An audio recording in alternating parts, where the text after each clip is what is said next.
If you're looking for the best Windows Ultrabook under 60,000 rupees right now, I think I found the best deal for you. So this is the Acer Swift Neo that you can buy for around 60,000 rupees, and this is a perfect option if you're a student or an office worker. Okay, so one of the first things the Acer Swift Neo impressed me immediately is with its good looks, and good looks. Here, this light bronze color just stands out in the pack of those boring grey or black finishes we get on most other laptops. This whole thing is also made of metal, so holding this laptop does give you that premium vibe, and I love this edgy design too.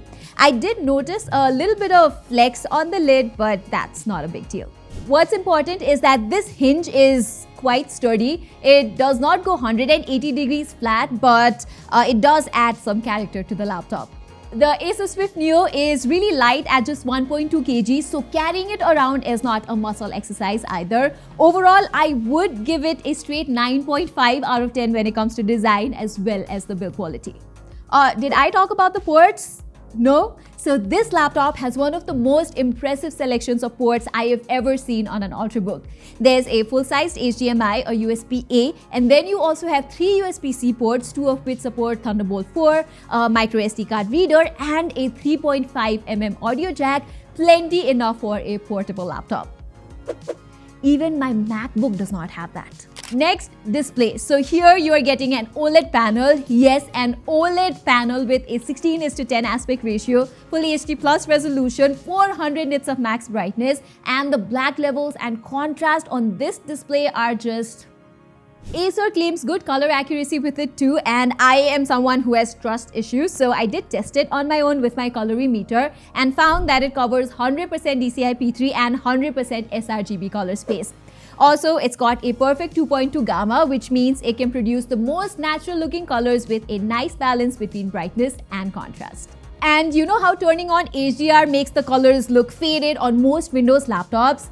Well, this one does not have that issue. Whether you have HDR on or off, the Acer Swift Neo's OLED display looks just as colorful and just as vibrant. But keep in mind, this is a glossy panel, so you might want to move away from direct light sources to prevent reflection on the screen. I also wish the speakers on this thing were a little louder and fuller than they are. I mean, the output from it is good enough while watching YouTube videos and such, but I think they could have been a little better. What I have zero complaints about is the keyboard though.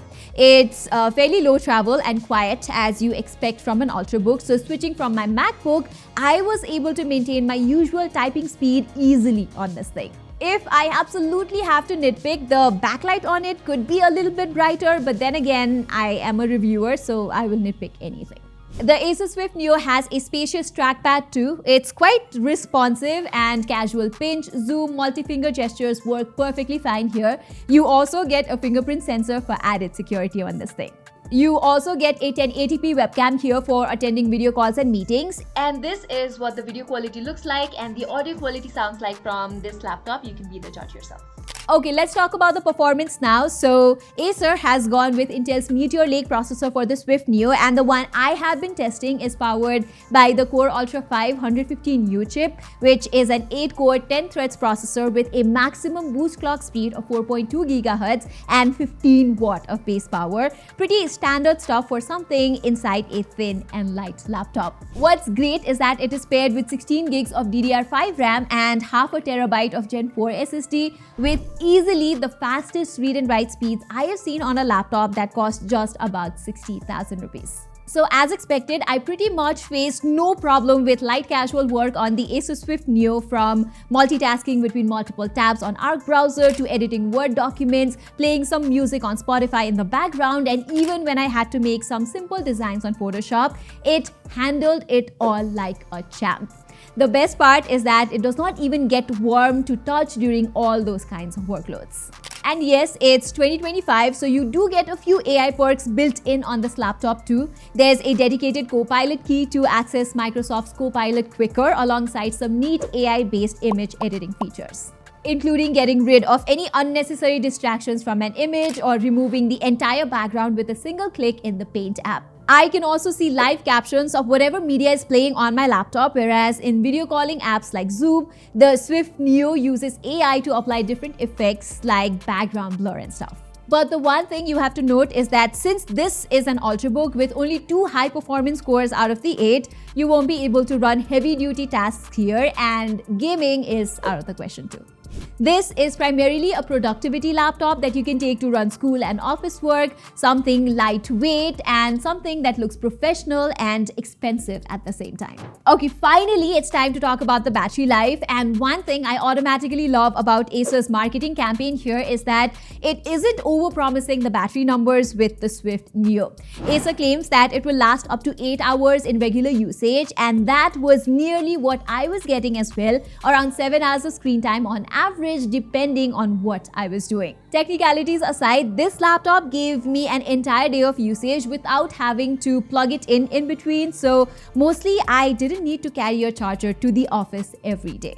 And even if you have to carry the charger, it's not heavy, and this laptop supports fast charging with the Type-C port, so you can charge it up to 50% in about half an hour.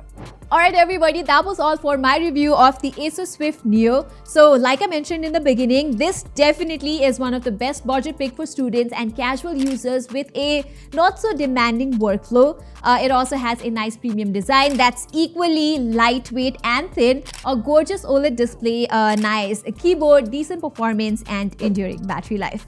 Not to mention, this thing looks premium, even more premium than some of the laptops that cost almost 1 lakh rupees. So if you're a casual user who does not do heavy lifting on your laptop and want something for everyday regular work, I think the Acer Swift Neo is definitely worth considering. Alright everybody, that was all for this video. Do let me know in the comments below if you would like to watch more laptop reviews on our channel, and also what do you think about this laptop. And while you're there, don't forget to subscribe to our channel and hit that notifications icon. Saying this, I'm Pratima and I will see you in my next video.